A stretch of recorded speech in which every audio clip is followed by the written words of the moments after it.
Okay. Can you see my screen on Skype? Yes. It Okay. is a frozen page? Yeah. Okay. Yeah, I can see it. Okay. Hopefully it is at decent speed when we play it, but we'll just. You wanted to go over Keitaro, right? Yeah. Okay. I don't have too many recorded matches, so especially recently. Yeah, I saw there's one versus Anther. Oh, the one also from Yoma? Yeah, Yeah, I played really, really bad. it's alright. You just I got gotta bodied. figure it out. Alright, so. Yeah. What's it called? That's also with this too, because at YomaCon I was flipping between two games. Have you heard of a game between called Persona 4 Arena? Yeah. Yeah, I got top eight in that game at YomaCon, but at the event, like there was a lot of like running around and everything was really crowded. There were a lot Mm-hmm. of like external factors, so I got pretty bought by Anther. Yeah. It's alright. You just Yeah. gotta, work on it. Alright, so we'll start this. Hopefully you see it at a decent frame rate.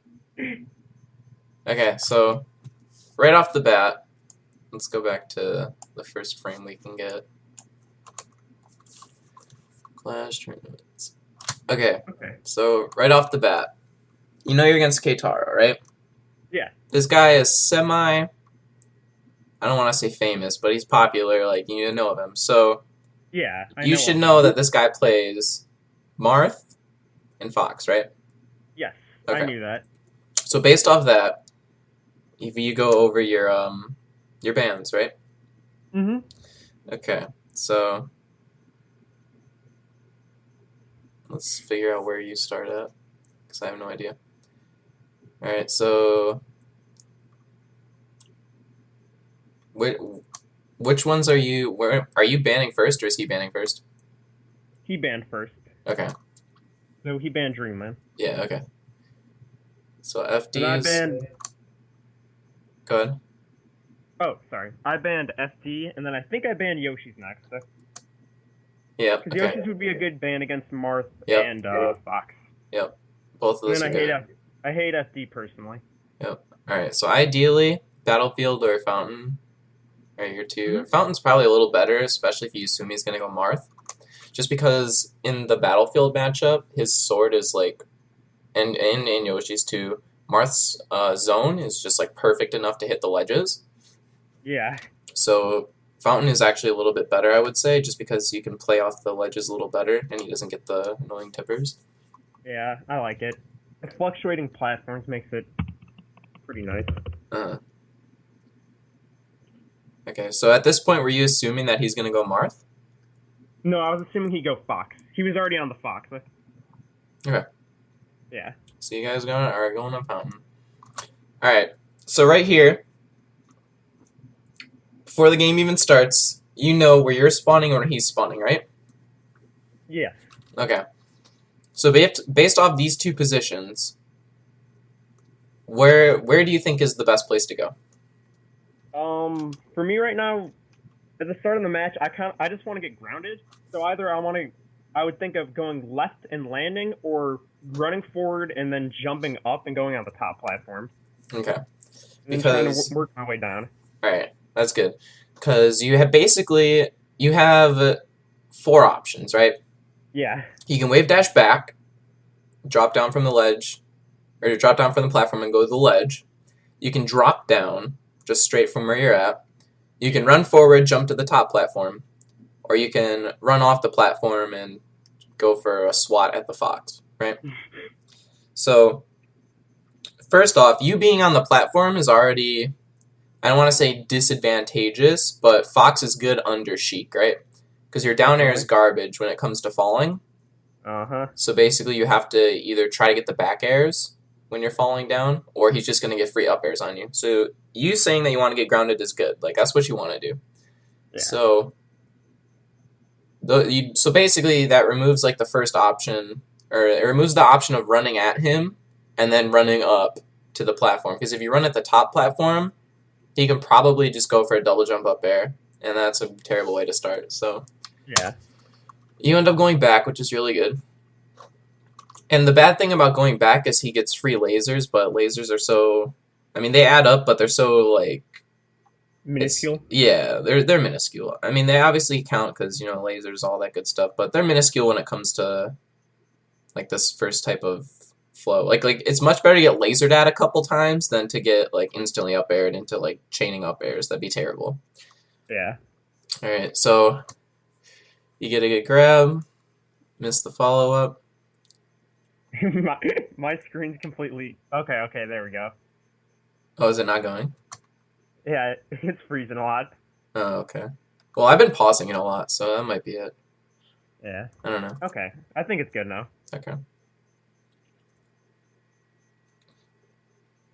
Okay.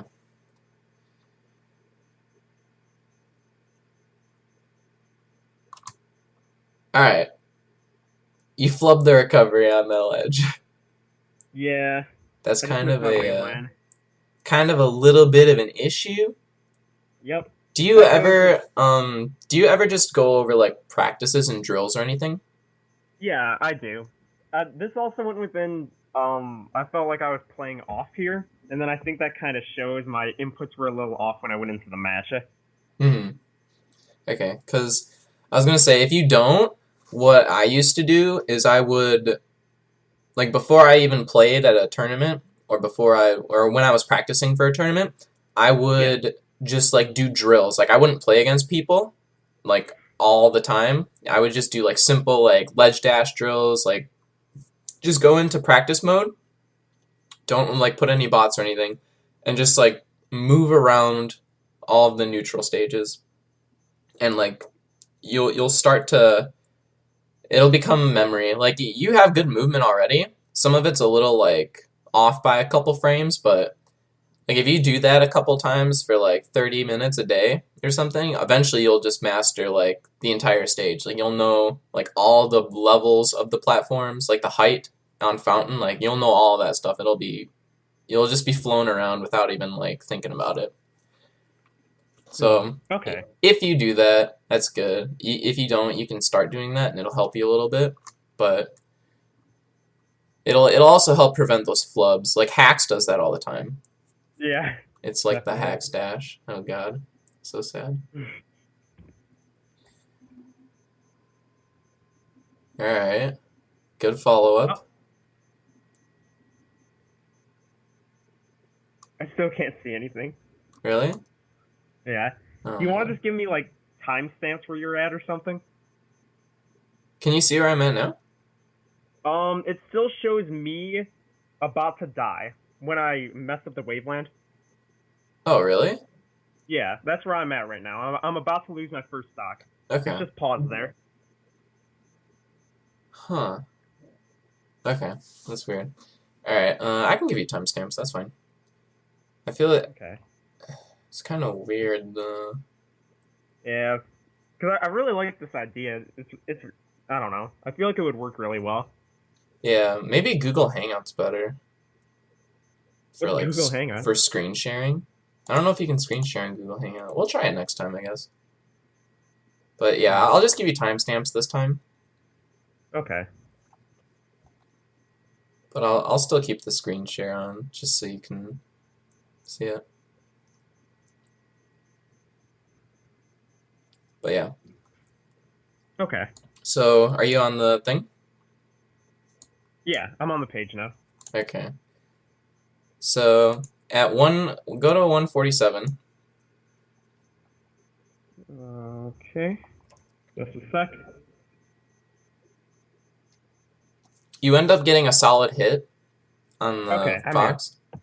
And then you run forward, do a reverse knee, you full hop, reverse the needle. Yeah. And The then full. you lose pressure there. Like did you think he was gonna go to the ledge? What I thought was he was gonna double jump and try to up B, so I tried to meet him with the needle. So it was technically a hard read, I guess, or just a read. Mm-hmm. I was expecting him not to side B. Okay. Cause I think as soon as he saw you jump, he figured it was safe to side B instead of up B. Mm-hmm. And especially because when you're in this sort of matchup, side B is generally better because Sheik is really good at just like jumping out and swatting at them. So you'll notice a lot that he'll probably side B more than up B. That's just, I mean, if he's playing the matchup correctly, he'll probably do that more. So when it comes to that kind of placement, I guess, you'd either want to short hop, reverse needle, and then like drop down for the back air, or you can, sorry, I'm just clicking around messing with stuff, or you can go for like a ledge grab and then follow up the side B, assuming he goes high and doesn't try to grab the ledge. But based off your position, you were in the middle of the stage when you hit him, and then you go for that, and then right after you go for a double jump after you already see the side B. Yeah. Which was interesting. I don't know if that was the right choice, but it was definitely a choice. So yeah, it was not a good choice, but yeah. So at that point, it's like, all right, you know, you give him a lot of room, and he probably feels a little bit safer. Yeah. But you still ended up getting the follow up because he went for the get up, just like the straight get up, I think. So it wasn't too bad. So then you get a good grab, down throw forward air, perfect.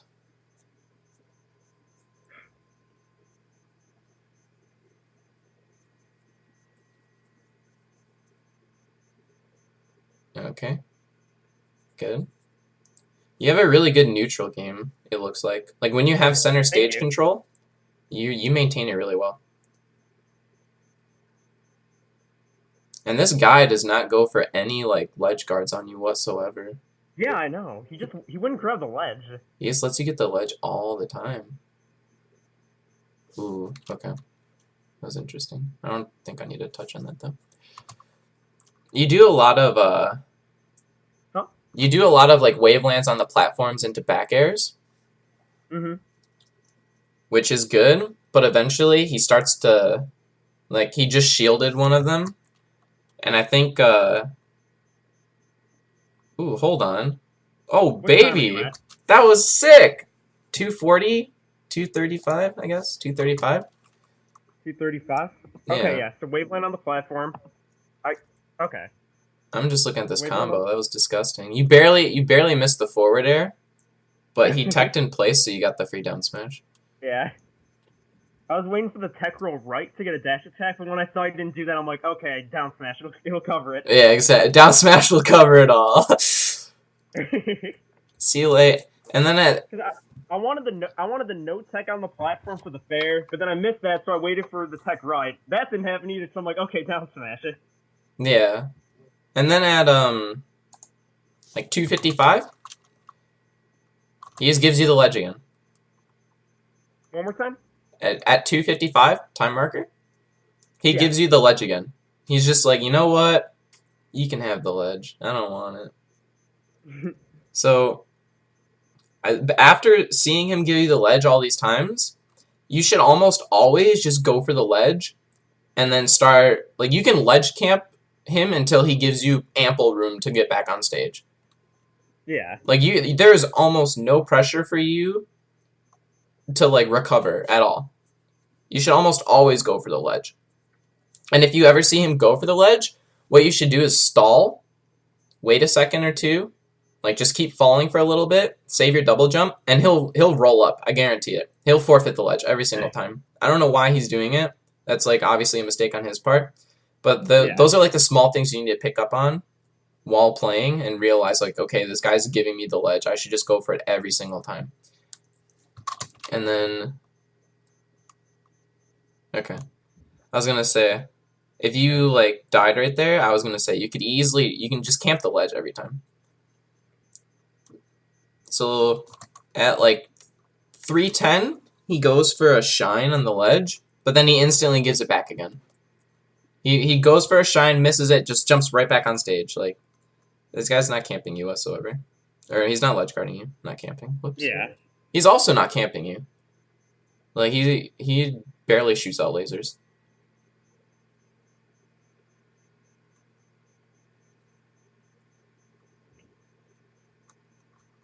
Okay.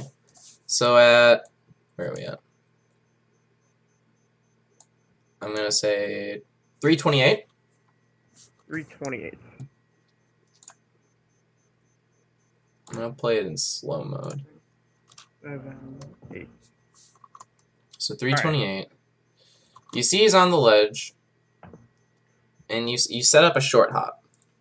So that lets him know that only a few options are going to be covered, right? Because if you short hop, there's only X amount of places you can go. You can cover the regular get up, and if he rolls, you won't be in the air still to hit him. You'll be on the ground by then, so the back air won't hit or anything. Yeah. And so right here, he goes for a roll, and then you whiff the forward air. So like jumping is okay in that scenario if you assume that he's going to jump off the ledge or do a regular get up. But if he rolls or does an attack get up, he's gonna hit you or get on the stage for free. So at those points, you need to. I would just run up to like a safe median, where if he gets up or rolls, you're in like down smash range. I'm not saying like you should always down smash. I'm just saying you should be in range where if he does something like that, your down smash will hit him. And then based off that, if he does a regular get up, you can grab him, you can forward tilt nair him, or forward tilt forward air. You can do a million things from that position. And then from that position, you know how to cover if he gets up or if he rolls. You can get, grab, forward tilts, whatever you want. And then the only other two options are he jumps up, which you can jump up and swat him, or you can wait for him to land. Either way, you're not getting zoned or hit or anything. You're still in the dominant position. Or he does a get up attack, which at the lower percentages you can read really easily, and you just have to shield and grab him out of it, or shield and then forward tilt him, or shield and whatever you want to do out of it. But when he does it initially, you can just shield and then punish it. So at that point, you cover almost everything. The only thing I'd say you can't cover is if he does something like from the ledge, like if he goes for like a jump into nair or something like that, that would throw you off a little bit. But eventually, throughout the match, you start to pick up on those things and read those things. So the next time, just try that out. The next time you're against like a Fox and he's on the ledge at high percents where you can read the get up attack, just stand in that median point where your down smash will hit the roll and the get up, and then like just see what he does and then react accordingly. Okay, so go near the edge where I can react when he's at higher percents above 100, in a range where my down smash will hit him where he does get up, or if he rolls, will he roll behind me and the down smash will hit him? Yeah, you want to be in that zone. Okay. Like you don't want to down smash every time because if he rolls behind you, you down smash and he techs, then he's back on stage. But you want to be in that zone where like if he rolls behind you, you have all the options to you still. You can still forward tilt, you can still grab, you can still down smash, you can still, anything you want. Mm-hmm. And then in that zone, he feels the need, or most players will like naturally feel the need to do a get up attack because you're in the zone and they feel threatened, like you're still in the dominant position, right? Yeah. Because they're on the ledge, you're on the stage, you're controlling the center stage. They have to get back on, right? So at that point, they have the 4 options to get back up. They can jump, get up, attack, or roll, right? And if you place yourself in between the get up and the roll, those options are almost wiped out of their mind. They think like, I can't do those because it's a free punish for you. And even if they do them, it's a free punish for you because they're laggy and you can easily see them coming. So you limit his options, and by limiting his options, you know that you can prepare for the things that he can do, right? So if I were playing you in rock, paper, scissors, right? Because let's say there's 3 options you can do. You can do rock, paper, scissors. And for some reason, I have the ability to stop you from using rock, right? Like by you standing there, you Can you say that stop one 2 more of his time? options. He can't do rock anymore, right? So all you can do is paper and scissors, right? Yeah. So what wins every time? Scissors, right? Scissors Because wins. scissors ties with scissors or scissors beats paper, right? So every time, you're good. No matter what this guy does, you've gotten him. Not necessarily. Yeah. But see what I'm but saying? yeah, Like when you cover more options, you're able to also be able to predict what he's doing because you know that he's not going to do 1 and 2. He can only do 3 and 4. And so that's a 50-50 now instead of like a quarter, you know? Yeah. So it's just when it comes to ledge things, it's just about limiting options. Like you'll see Mango do it all the time. Like he's really good at like dash dancing and spacing out so he's in that range and then out of that range, in that range, out of that range, right? Yeah. Which you could also do if you felt more comfortable doing that. And by doing that, you entice them to do an option. And because you're forcing your will upon them, like I want you to get up attack. And when they do that, you punish them for it. Okay. Does that make sense? Yeah, it makes perfect sense. Okay. So I'll keep playing this. Let me put it back to normal speed.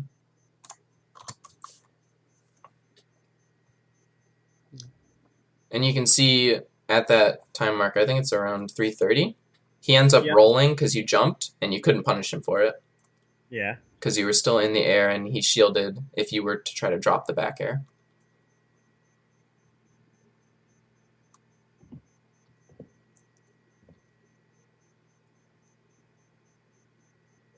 Alright. You have good center stage, like I said before. You were a little desperate with the forward tilts. Mm-hmm. Which, I mean, he saw that you were desperate for them, so he kept rolling and then like going for something. So when they're obviously in kill percent, you can be a little desperate and like go for the kill moves a lot more than usual. But at the same time, you want to keep it fresh. You don't want to keep spamming forward tilt because they'll just know every time you're gonna forward tilt and they can easily punish you for that. But it ended up working, so it's fine. But just in like future games, you want to look out for that. And then at 4 minutes, he gives you the ledge again.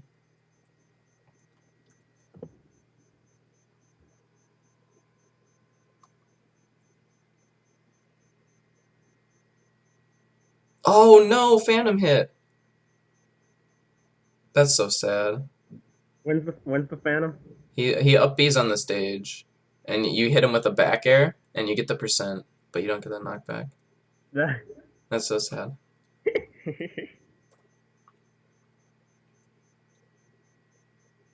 Oh, okay. That was really not good. Alright, let's go to 4:35. You die. Okay. Okay. So at 4:39, you catch him on the platform, right? You have invincibility. He's running away from you. He can't hit you. So you know he's going to just run, right? That's what everyone does. But you end up catching him on the platform. That's really good. And then I'll put this in slow-mo. So he shields up when you get to him. You go for a jab, grab, which is really good. You go for the down throw. And then at this point, you should almost know he's going to DI in. He's not going to want to go. He's not going to stay on the platform. He's going to want to go where he can fall, right? Because if he stays on the platform, it's so easy for Sheik to get those, chain grabs because he can't roll anywhere because he's limited by the platform. He can't tech in place because you're right there, So what you'll see most pros do, like, I wish I could bring up new, like, exact games and exact moments, but I can't, where, like, this scenario will happen, they'll just fall on the platform and just lay there and make you do something. And if you just stand there, then they have ability to, mix it up and, like, try to catch you off guard. Whereas in this scenario, you can almost guarantee that he's going to try to DI inwards so that he falls to the ground off the platforms, right? Yeah. Because you and Sheik on equal levels on platforms is bad. You do not want to be there. So you can almost guarantee that he's going to go inwards, right? And then you play it for a little bit. He DIs inwards, and you go for the up smash. Yeah. The up smash would have worked, if he were to stay there or go outwards, but you can almost guarantee he's going to DI in just because of the positioning that you're at, and you have a grab on him. And he knows that he doesn't want to be on that platform with you. So in scenarios like that, where you have someone on a platform and you get a grab, you can almost always guarantee that they're going to DI to a place that gets them off the platform. Or if you catch them, let's say you're on the far side of the platform, like closer to the stage edge. Yeah. And you get them and you're on the inside and you go for a down throw, they're not going to DI away because that'll lead into a forward air and they'll die.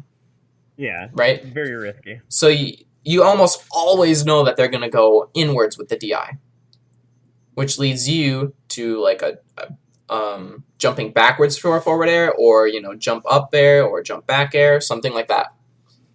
So like I said earlier, it's about limiting options. Like, that he's not going to DI outwards if he's on the edge, because that's easy death. He's going to get forward aired and died. Like, he sees that, you see that, everyone sees that. Like, there's no conundrum to anyone unless you're like a scrub who just picked up melee, right? Yeah. So you know that option's solid. Like, he's not going to do that. So based off that, he's going to DI in, and then you have the options now. You can choose how you want to combo him or follow up on that.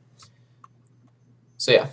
Basically, out of these scenarios, you want to figure out where they're going to go based off of the scenario they're in, and then follow up on that. Because it looked like you were playing very reactionary. Mm-hmm. Like, not really thinking about it. You just kind of I got a down throw.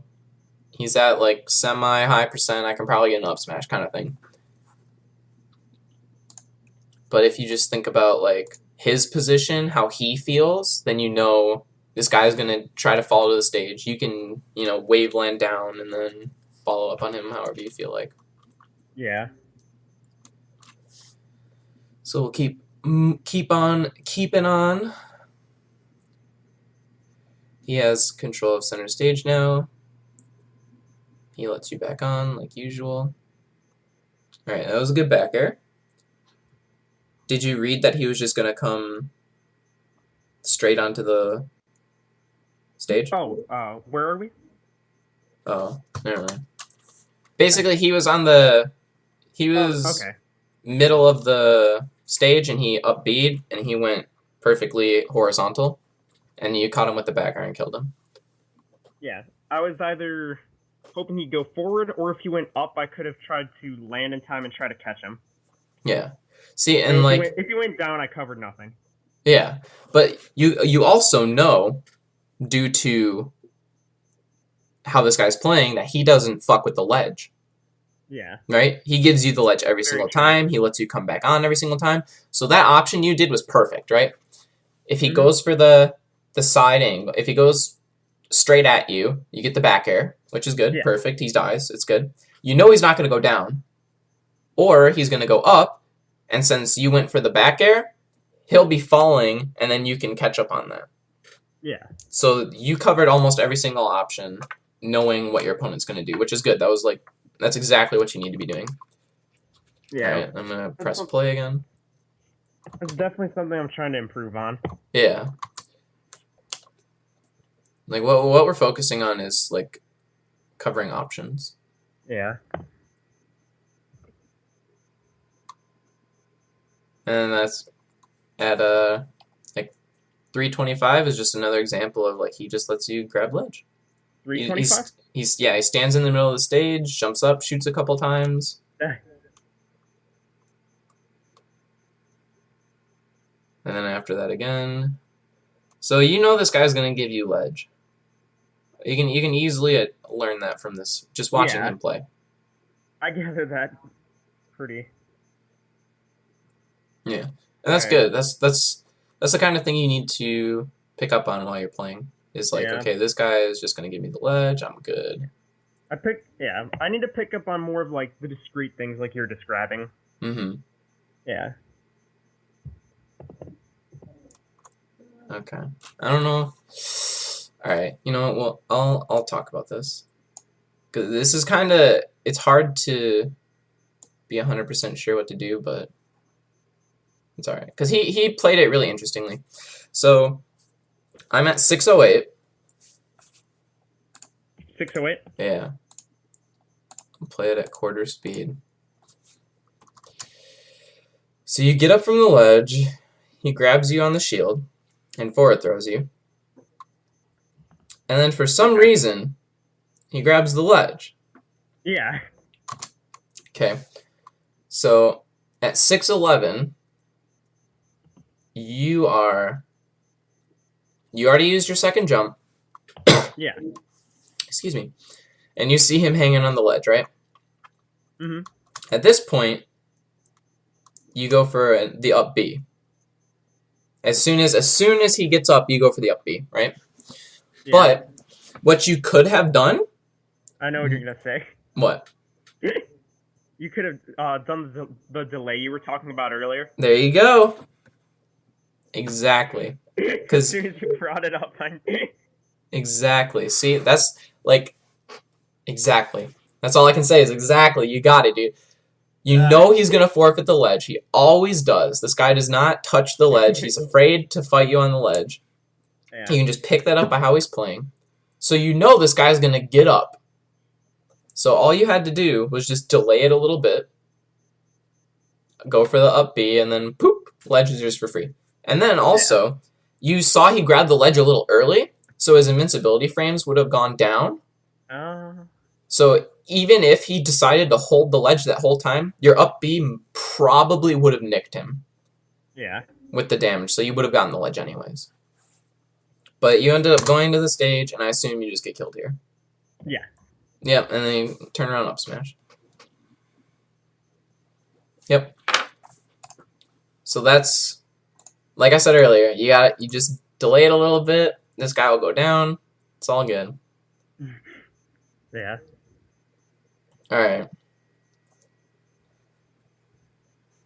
So that's good. I'm glad you understand that. I'm glad that makes sense. Okay, so stage selection. You know this guy has a Marth and a Fox. Yes. You are sticking solely to Sheik, right? Yes. Okay. So, what did he ban? He banned Dreamland. Okay, he banned Dreamland. So, your options are what? What are your viable options? What are, like, the best options to you? Like, top 3. Viable options would be return to Dreamland, go to Battlefield, or go to FD. Didn't you say he banned Dreamland? I mean, go back to Fountain of Dreams, go to Battlefield, or go to FD. Okay. Probably, because I probably don't want to go to Yoshi's against a Fox or a Martha. Yes, that is very true. Yoshi's against Fox Marth, not good. And then Pokemon Stadium as well. Don't want to go there against Fox. Mm-hmm. So those are like the 3 left options because Dreamland's banned. Okay. Good. And then Good. yeah. So, based off those 3 options you have left, this guy is playing Fox and Marth. You're playing Sheik. So you have Fountain, which was pretty close. It was down to last stock. You made a couple of mistakes here and there about some ledge stuff and some limiting option things, which is fine, you know. And then you flubbed your death as well at like 50%. Yeah. So you know that game could have been closer had you not killed yourself, right? Yeah. So that was a good stage against this guy's Fox. So that's decent. So now it comes down to whether or not you think you would be better on Battlefield or FD. Because those are the only 2 options left. You have a personal vendetta against FD, even though it probably would have been fine in this matchup, assuming he'd, stay Fox. But you don't know that, because Marth on FD is disgusting. You don't ever want to fuck with that. Yeah. So, the other option, I think, I don't know too much about this guy, but I'm pretty sure his Marth is way better. Or not way better, but I think he's known for Marth. Yeah. Because I saw in the documentary, he says something about, like, he was good at Marth Dittos and Mewtwo King dumpstered him and yada, yada, yada. So, yeah. You know if you take this guy to FD, he'll probably switch Marth on you, so then you're left with Battlefield. And Battlefield's like, nah, it's okay. Yeah. Not necessarily a good counter pick, but it's a decent stage. Yeah. So, out of the two, I think going back to Fountain would have been your best option. I agree, in retrospect. And I don't know what you picked, because we're not that far in the video yet, but I assume you picked Battlefield? Yes, I did.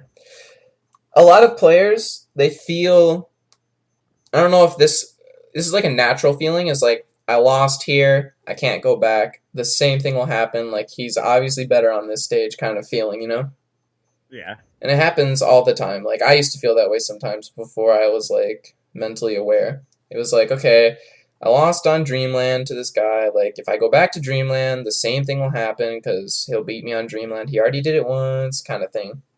But you have to remember, like, that was one game. There's whole nother games. You have to take into account the matchups, your playstyle, their playstyle, how the game went. Because you flubbed like a couple times, you messed up here and there, so it wasn't that far off of a close game. You could probably take him on that stage. And then you have Battlefield, where this guy can go Marth on you, and then you have to play under him. Like, if you get above him and because being Sheik, you want to play with platforms. Like, you're good at that. Yeah. But at the same time, you don't want to be above this guy as Marth, because they'll dumpster you. Yeah. So, probably Fountain was your best bet, but if not, Battlefield's fine too. It's not like drastically better to pick Fountain either. It's like it also comes down to personal preference. Okay, game starts. You have center stage instantly.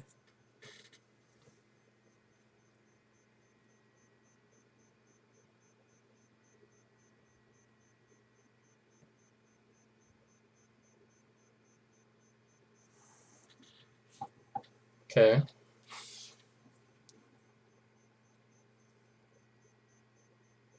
Oh, that's interesting. There you go. Okay. Alright, you dropped that combo. That's fine. Yeah.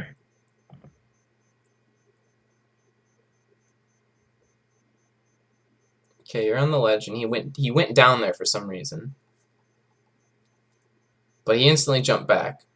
Mm-hmm. So you've got to know that he probably realizes that him not grabbing ledge is bad, and he's trying to switch it up on you. But at the same time, he's still afraid to grab the ledge. Yeah. And now he's grabbing the ledge, which is fine. In this scenario, there's the way he's grabbing. Oh, what? That was interesting. You got back on stage. I'm just going to chalk that up to him messing up and not really talk about it, but... Yeah.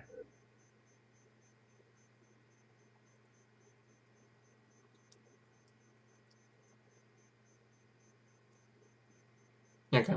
So when you respawn, that's a good point to talk about. So we're at like 808, 809. So when you respawn, you have to make advantage of your invincibility frames. Right? Yeah. Because he can't hit you, he can't grab you. You have total control over him and center stage. Like, dying should theoretically give you center stage control. Because you just plop down right there, middle of stage, and they have to run. Or you hit them. Yeah. Right? So, knowing that, you drop down, and he jumps up. Which is good. You want to be under this guy. Or on equal level as him. You don't ever want to be above him. So being under him is fine. Being on level with him is fine. You don't want to be above him, though, because Fox's up airs will absolutely destroy Sheik. So at this point, you can start pecking him out with up airs and force him to react. Or you can try to predict a fall and go for a back air. Or if you jump up and he feels the need to jump as well, due to being afraid of you, which is more than likely going to happen just because you have the invincibility frames, he would jump again to get away from you. You get on the platform, and then you're still under him, and you're on the platform now, which means that he has to be there with you. He can't keep jumping up, right? Yeah.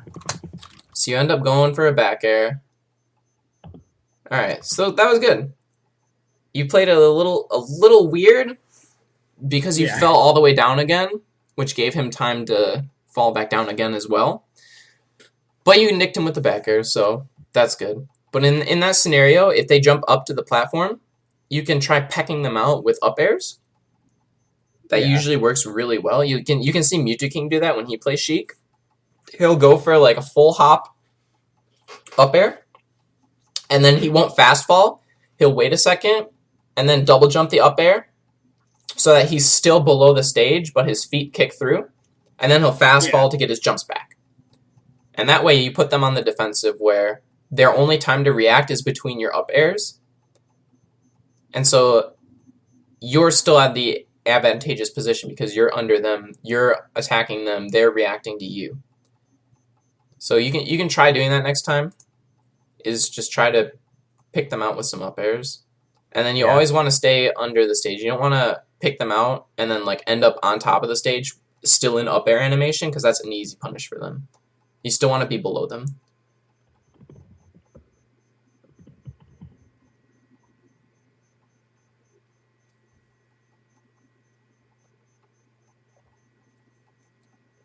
Alright, forward air, perfect.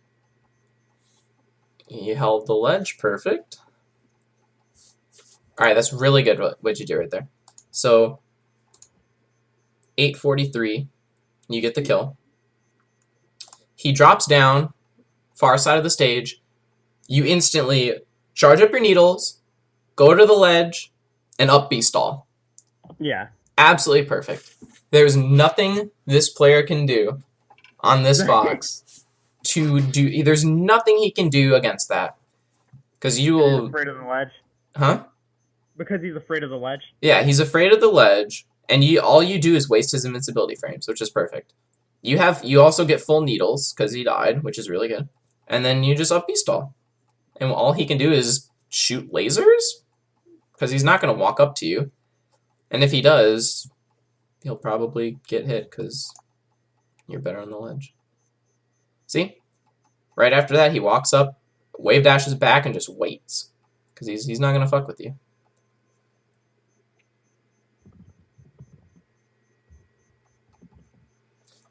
He ends up getting center stage control. Ooh, that was disgusting.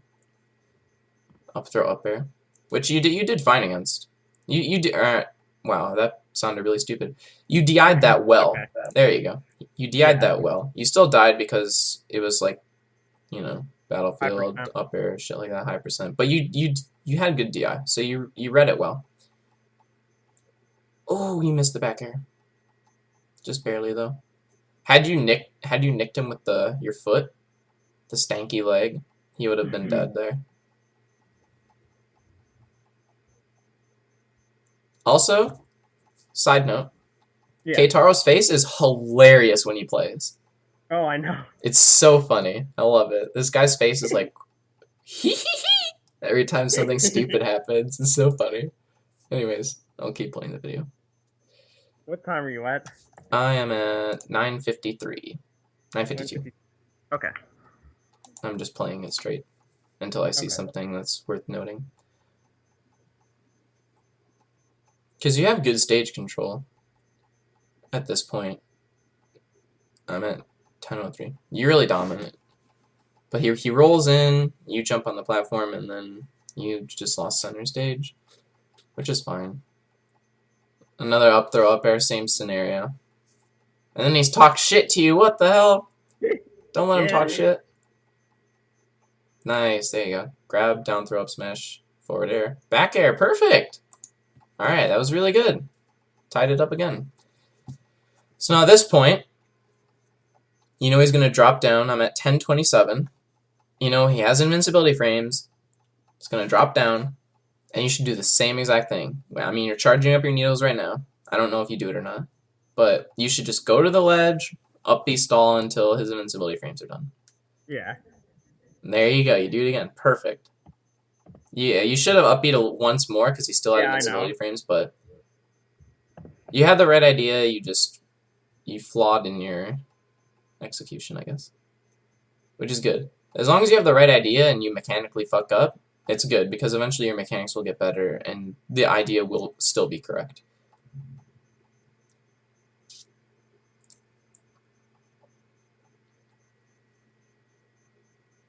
Oh no, the up smash killed. Okay. So we can go over that really quick. I'm going to go to 1044. That's pretty good. Slow speed. So you throw needles, needles miss. He goes for the ledge, or he goes for the platform. Yeah. Drops down for the back air. So you're off stage now. So you know ledge is good. Yeah. He goes for a random F smash, like a scrub. Yeah. You get the drop down forward air. Alright, good grab. And right here you should be able to read that he's gonna tech in place or go in. There's no way he's gonna go out to the platform. Because he's ahead, it's last stock. It's a high pressure situation where you know that he's gonna pick the safer option. Because if he goes to the ledge, that's just increasing his chances of getting gimped and dying, right? Very true. So I mean, against like really good players like Mango or something, those like theory things, they matter, but not to they still apply, but they don't apply at the highest. They don't apply as high as like playing, Keitaro or any a Michigan local or whatever. None of that it still applies because it's human. Like I say this all the time, and it's so funny. If you get stomped into the stage if you get stomped by Falcon or Ganon into the stage, 99% of the time the player is going to tech roll inwards. Yeah. Because that situation mentally, like human nature, I don't want to say they put you in a flight or fight thing, but that's kind of what it is. Like if you smack them hard into the ground where they have to tech right now, they don't have time to think like, okay, this guy's gonna go in, like his position's here, I'm here, what can you do? All they have time to think about is I gotta hit R or L, right? That's what they're thinking about. Yeah. And then the fight or flight instinct comes in and they're like, I gotta get away from this guy, or I gotta be safe because I don't want to get stomped again because then he'll combo me into a knee or a forward air if he's Ganon, something like that. So they almost always roll in, right? And it's instincts like that you can easily capitalize on. And it takes like a really, really top level player to like kill those instincts to the point where they don't happen anymore. Like they think about every move, they think about every tech roll, Mm-hmm. So, but when you're playing against people like this, you can almost guarantee that they're gonna pick like the safer option, especially when it comes down to last stock. Because people get very worried. So he techs in place, and you capitalize on it, which is good. Yeah. The reason I did that there, I mean, I should have thought about it more because, like, you said he could. He probably would tech roll in as one of the big options. But I like doing it at that situation because if I time the up smash right, it covers tech roll left, no tech, and tech in place. Yeah, I know. Okay. It's good at covering all those options. But if the highest likelihood option that they do is roll in, then 20% of the time you cover all of the options, but 80% of the time, they don't cover it. It's like thinking of the options, giving them each a percentage chance. Like let's say rolling out, he has 5% chance, no tech at all, 5% chance, teching in place, 30% chance, and then rolling in 60% chance, right? Yeah. Even though you cover 3 out of 4 options, you're only covering 40% of the time. Because the 60% of him rolling in is much higher. Yeah. But obviously he didn't. He teched in place. Like I said, the 2 main options are going to be roll in or tech in place. And you covered the tech in place. So you got him, but he ended up nicking you with an up smash and killed you. And then you shake his hand. Oh, nice. What a good guy. And then look at the casters. They're like, damn! You's a bad bitch. Alright, so takeaways from this game. You want to position yourself so that you cover more options.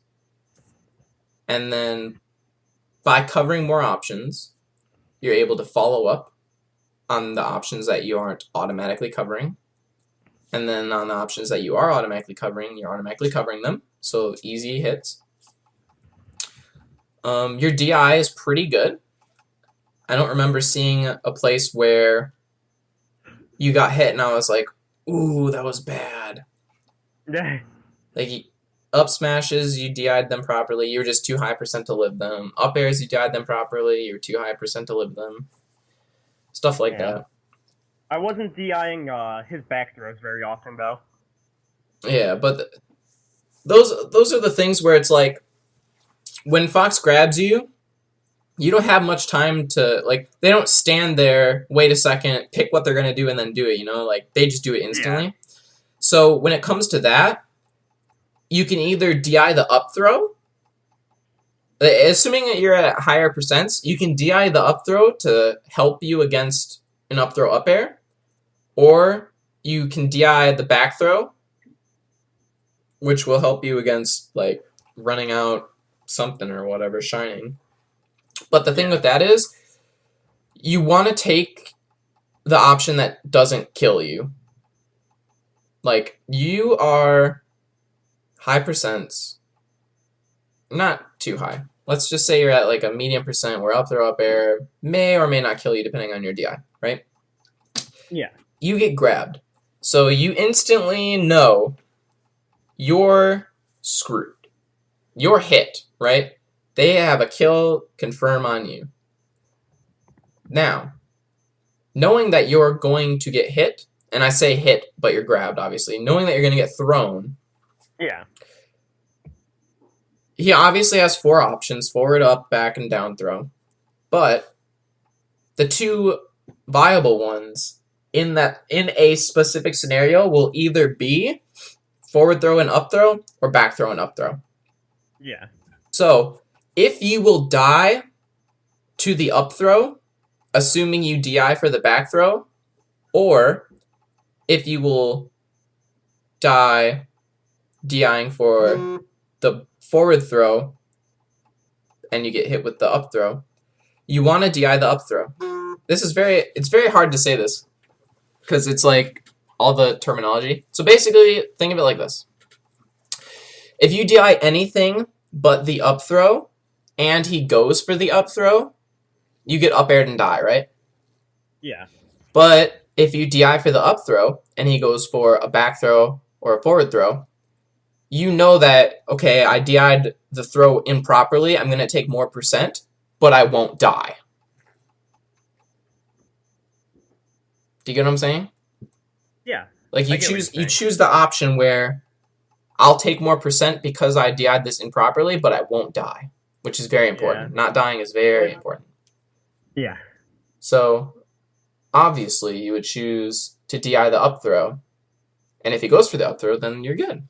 But if he goes through the throw, back throw, you'll take a couple more percent, and it'll obviously hit you a little bit, and you're like, this kind of sucks, but at the same time, you have to realize, like, if I didn't, I could have died, you know?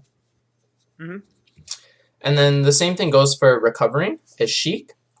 If you're against an opponent who actually grabs the ledge on, like, this guy, yeah, and you end up in a situation where you can get the safe DI on stage, or you may or may not make it back to the stage due to this guy grabbing the ledge. Like, you may get ledge hogged or something.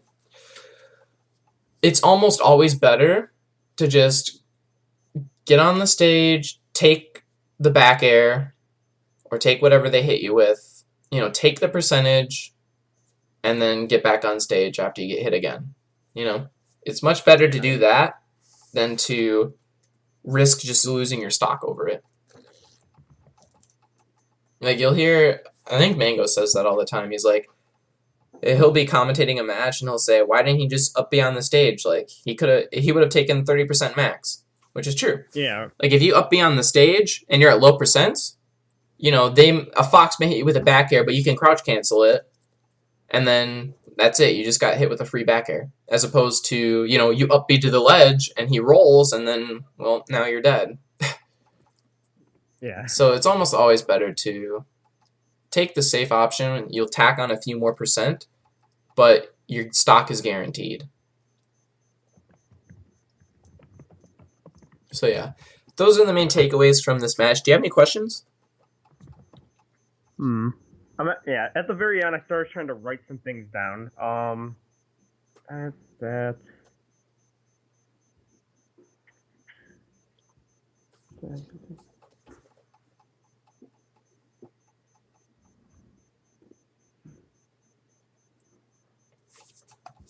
Oh,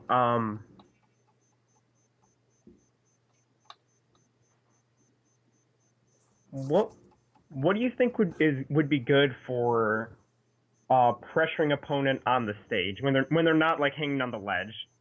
They're on the stage and you're on the ledge? Oh no, we're both on the stage. It depends like what position you're at. All right. Like if you're both. Go ahead. Let's just say just generic situation. I'm center stage. He's like underneath the right platform or something. And you're both on the bottom ground? Yeah. At that point, it just comes to like having a solid neutral game. Like dash dancing is really good in that specific scenario, because if you dash dance, you obviously know what dash dancing does. So if you're dash dancing in that scenario, his options are to either, you know, jump up on the platform, which you're fine with because you can get under him that way. He can go for a grab, and you have to not necessarily read that, but see that he's coming at you, and then, you know, dash dance away, you know, space yourself with the dash dancing. Or he goes for an attack, or he reads the dash dance and runs deeper into you. But I think in that specific scenario, if you're center stage, he's right below the platform, you're both just kind of standing there, a good thing to do would be to dash dance in and out of grab range of him. Because, I mean, assuming it's a Fox or Marth or something like that, they want to grab Sheik, because it's very easy to combo Sheik out of a grab with up throws, even on Marth and Fox. So what you want to do is you can bait the grab by dash dancing. You know, they whiff the grab, then you get a free hit because you dash back in, and then blah, blah, blah, blah, blah. You could also run away and set up needles. Because being a character like Sheik, you have, I don't want to say an advantage, but you have a scenario where you can make the opponent come to you, right? Or you get free needles, right? Like Samus, Sheik, people that have charge abilities where they get stronger if you can let it charge up, those types of characters have an advantage when it comes to making the enemy want to come to them. Like if you're playing Sheik against, I don't know, Marth, why not? And he's on the other side of the stage, or you guys are both like neutral or whatever, what you can do is just, you know, wave dash back or jump back and needle and just charge up your needles, which causes him to come at you, right? Or you get free needles and you can just needle spam him. So in that scenario, you're putting pressure on him to make the move, and then you're reacting to it. Does that make sense? Yeah. But then theoretically, he's reacting to you needling, which makes you react to his reaction, which is how, you know, Melee's played and all that. But that's a solid thing you can do, is needle up.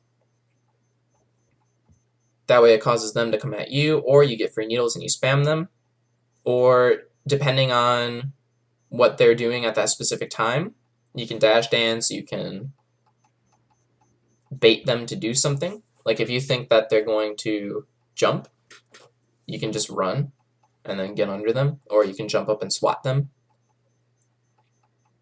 And then another thing that you can also do in that scenario is, like I was saying earlier, you know how I told you to just do like drills and practice just fucking around on stage? You could do that. You can just start running around, fucking around with platforms, and make them have to predict where you're going to go.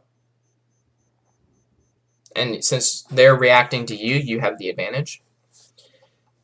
That's all. That's basically a huge part of the neutral game, is making them react to you.